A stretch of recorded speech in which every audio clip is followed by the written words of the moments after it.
Hi, my name is Adrian Jimenez and I'm taking FTT 210 tag 11431, customizing and woodworking. My student ID is ANJI22677. Today's date is November 28, 2021. This is my week 8 project, and this is my final project for week 8.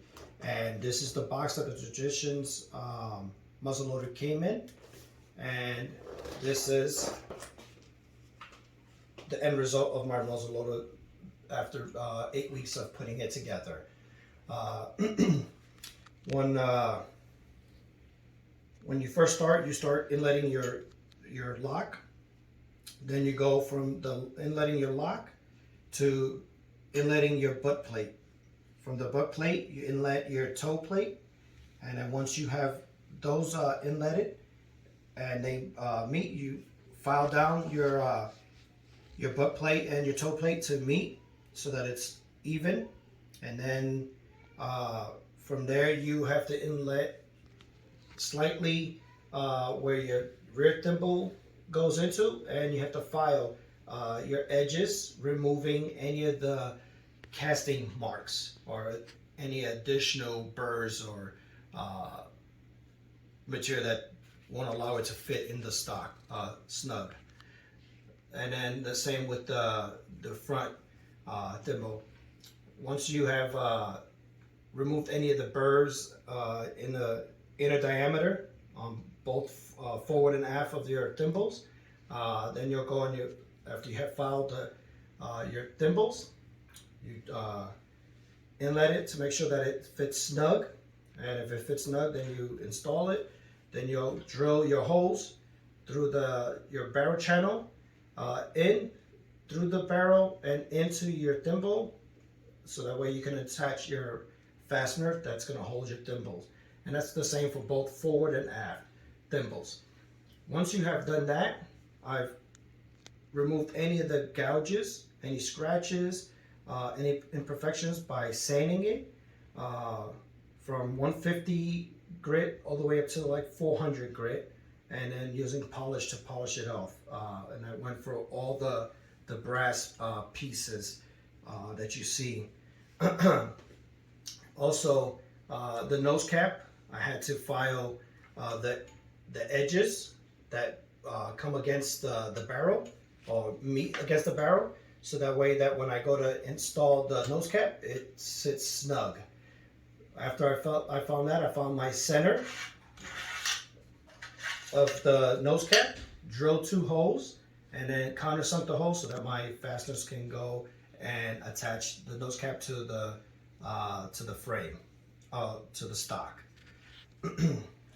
Once that's done, I also had to install or connect my barrel to the frame, to the gun stock. And the way I did that was I installed some tenons on the bottom dovetails, forward and aft of the barrel, the bottom half. And then once that was done, I took some measurements, measured by drawing a pencil line all the way across the top of the wood stock and where it meets the barrel. And then I measured that distance and got my my connecting point to the center of the tenons. Once I got my center point, I drilled the holes in the tenon, and then installed my pins going across from right to left, bottom, aft, forward, to hold my barrel in place with the frame of the stock. Once that was done and the barrel was attached, my nose cap was attached, I went and attached my trigger. And my trigger, once I inlaid my trigger, I inlaid my trigger guard. And once that was inlaid, I filed the stock, removing any excess wood to get it flush with any of the brass pieces. Once that was done, and I shaped it using a planing rasp and some files, and then it was time for me to take some 150 grit sandpaper and start sanding along the grain. Any gouges or scratches or any of that rough removal of excess wood to smooth it out. Once I got to a certain point with the 150 grain, I lightly dampened the wood to allow the fibers to rise, let it fully dry. Once that fully dried, I went through and upgraded the sandpaper to 180, and then I went dampen it again, allowing for the fibers to rise again. And then once that dried, I took 400 grit and then finished it off with 400 grit.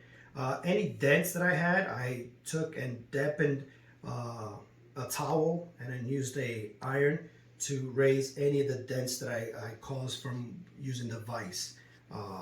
And that went from both sides. I had some spots where, from using the wrong side of the vise guards, caused a couple indentations in the stock, and they came up. So once all that was filed and sanded and smooth, and everything was polished and installed and filed to follow the curves of the stock. So this is what it looks like once that's been done. Now what we're going to do is we're going to do a dry fire test. I'm going to take the hammer from the lock. I'm going to put it on a half cock. Now that it's in half cock, I'm going to pull my rear trigger, setting the trigger, showing that it's not moving. Pull the trigger. It did not activate the hammer, showing that it's not moving. I'm going to take and put my hammer, locking it in the full cock position. Now I can take and pull my rear trigger to set the hammer, and pull the front trigger for a lighter trigger pull. Or if I was to just pull the forward trigger, it would be a harder trigger pull. So I'm going to go ahead and I'm going to pull the rear trigger, setting the lighter load trigger pull, keeping my thumb over the hammer. I'm going to pull the front trigger, and I'm going to guide the hammer forward.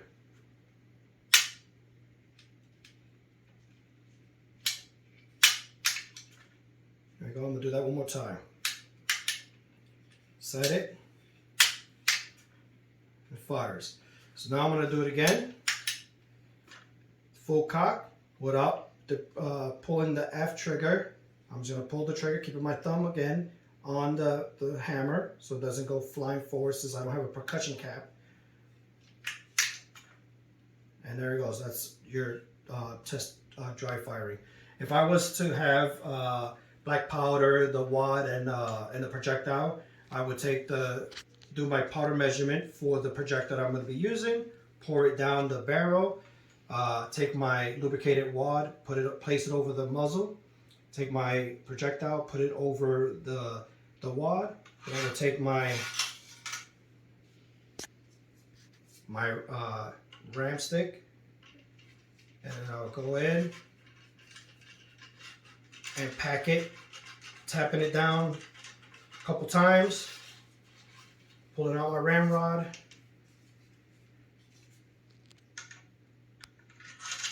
setting it back to its tending the thimble guides, and then I will go through.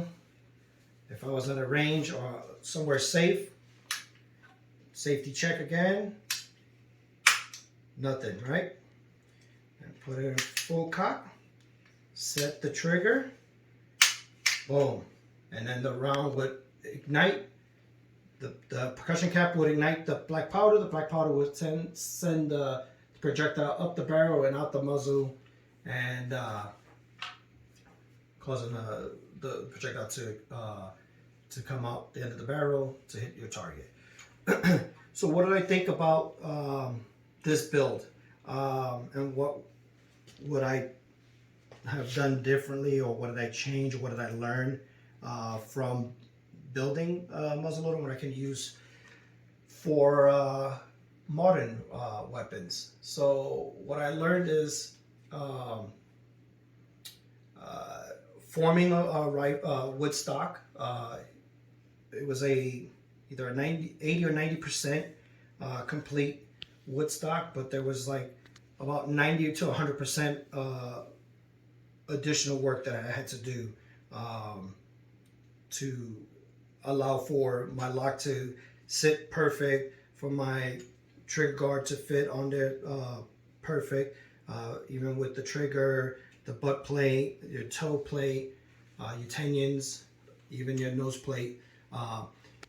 You still had to work on removing materials so that way everything fit snugly, but not snug, but not loose, because you still want somewhat of a tight fit, and you don't want a lot of wobble. There's some areas that I removed just a tad material from like the lock, so I would probably purchase another one of these, and then knowing what I know now, would know for the future how much material and dry fitting it constantly, instead of just going ahead and just putting some inletting cream on it, on on any of the parts, and inletting it and then removing it and trying to dry fit it, and then not working, and just continue removing material without checking it with the lock, the barrel, to see that everything fits the way it's supposed to. Also, on this side, the hardware to attach my lock to, I inlet the brass disc with a Forstner bit slightly, just so that I can recess my copper or brass disc so they sit in more, so that I can screw in my lock to the frame. When I removed it from the box, out of the packaging that it came in, everything seemed like it was packaged fairly well. The barrel was in a protective bag sitting in the wood stock. Your ramrod was sitting inside, just sitting in the wood stock, and then all your nose cap, your thimbles, trigger guard, your trigger, your lock, the percussion, the screws, all the attaching screws, hardware, butt plates, toe plate, everything that you see that is attached to this, even the pins, were separately, they were in separate bags, hardware with hardware, and the brass was with the brass, so that way any of the fasteners that come with the project or the kit don't scratch your brass pieces. So I thought that was pretty nifty and thought out packaging. The thing that I didn't like is when I was inletting the butt plate, it tells you to go through and use like a cowhide mallet to tap on the back to mark your inletting markings, so that you know where you had to remove any material. And when you see the markings, it tells you to go ahead and then take your chisel and then go ahead and line, so that way when you go to remove, you don't take sections off that you're not intending to remove. And with that being said, removing some of the material towards the toe of the butt plate or the butt stock, material was just coming off the sides. I have a couple damaged areas towards the bottom of my toe, where the toe and my butt plate meet. I have missing material because it just the material was just coming right off. It was coming off in like chunks, and so I didn't like that, because now I have to, once I'm done with the course, I'm going to probably go ahead and remove all this, the toe plate and the butt plate, and then rebuild the areas that have gaps in and where the material was missing. Try to file it as much as possible to smooth it out so you couldn't tell, but I know that it's missing because I have gaps in certain areas that the wood came chunking off or chipping off. Then I noticed that when I was installing my barrel and then trying to put my lock, they weren't going. The lock would not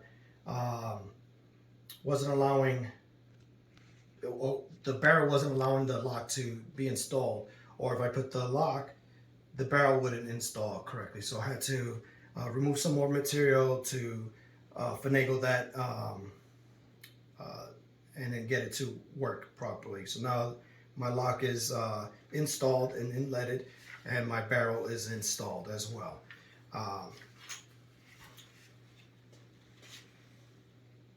What would I do for modern rifles? Well, at least I know what it takes to go and shape a modern rifle. Do the learning how to remove material, and then after removing the material, sanding any of the gouges that were used, or the gouges made by the tools that I was using to remove a lot of the material, so I can blend in the wood stock to the brass plates, to the trigger guard, to my lock, my barrel tang, and then smoothing along the sides of the barrel that meet the wood stock. Once I did that, I removed any of the gouges or scratches that were made because I was using a planing rasp, and that was leaving a lot of gouges depending on what angle that I was going in. So using some files, some smooth files or fine files to remove a lot of those gouges. Once I removed that with the files, then I went along and starting with 150 grit sandpaper all the way up to 400 grit sandpaper. I went through and sanded the whole stock everywhere, and then in between each transition from one grit to the next, I would dampen the stock, allowing the fibers of the wood to rise, and once it would rise and I would let it dry, then I would go to the next grit, sand, and do it so on and so on. There were some dents that I had from my vise, and with that I dampened a towel, put it on the dents on both sides of my wood stock, and then taking an iron and then touching the iron, it allowed for the most part, a lot of the dents to come up. Any other severe dents from like the cutting of the grain, some of those didn't come up. So I just had to keep continuing sanding to try to smooth out those dents. So I smoothed out the dents, raised the dents up, and now it's ready for some linseed oil and then a stain.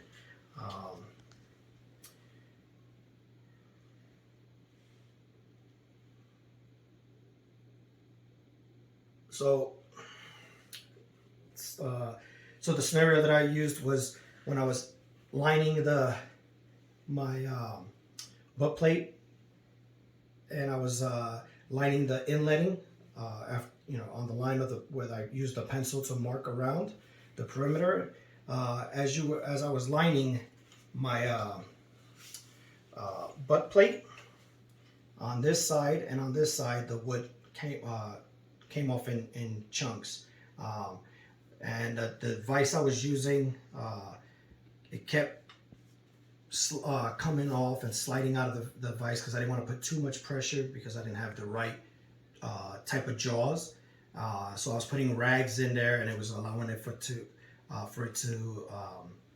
to to wiggle its way once I was doing all the removal of the material. So I put my hand over the butt stock while I was doing it, and when just to give it some downward pressure on the stock, so that way I can remove some of this material on the bottom portion of the toe. And when it chunked off, not knowing where my hand placement was going to be, not knowing that the wood was going to coming off in chunks, stabbing my hand and causing some damage to my hand. So yeah, so it's better now. So, but just being mindful where your hand placements are at. So I'm gonna invest in getting better vice guards so that I can use for. And that's the reason why I have those indentations, because I was using the wrong vice guards.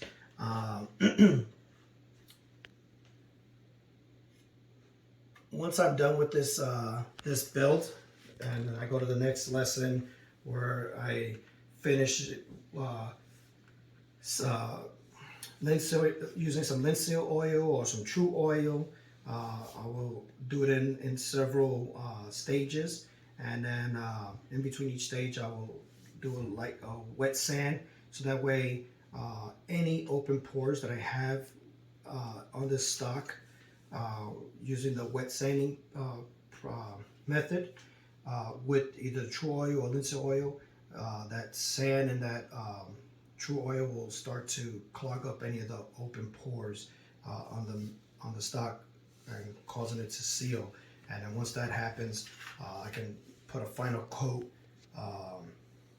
glue the barrel, crown my muzzle, and then I'm going to take it out and fire it. I can't wait to take it out and fire it. I'm interested and curious. I've never fired a muzzleloader, so I have friends that have them, and they say they're a blast. So I can't wait to go out and try my own muzzleloader that I built.